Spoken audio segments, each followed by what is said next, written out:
ate kati bantegezeeko omukolo gwange okukyala mukumanyi kubeera kw'abantu bawaka ate lwaki oba onsuubirayo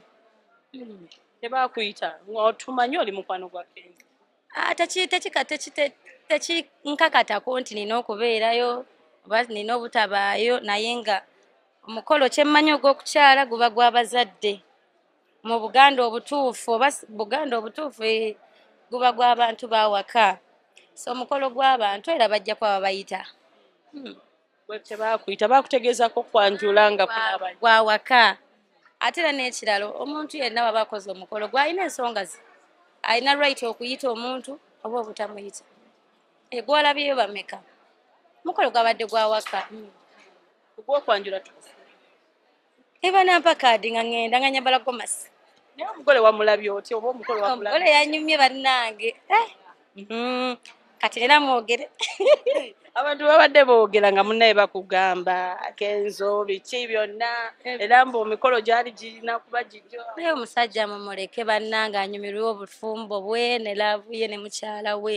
banenze ebintu ebyo mubinzigiremu ddala sijja balimba oba lwaki mwagala okuntwalayo ennyo naye nze mulina okunzigyamu kubanga ye Eddi mukwano gwange era tekinnavaawo ekyo ate gwange baaba nagwo gujja bba private yaba private bintu bino bibeera byaffe babiri si bonna osuubira kuyitako abantu bameka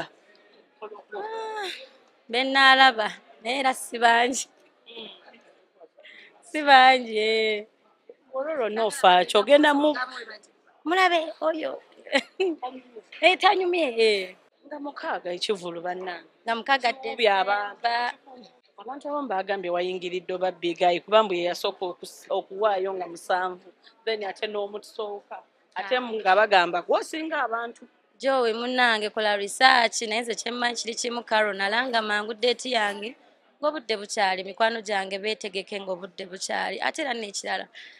deeti za njawulo ate ffenna tulina abawagizi ate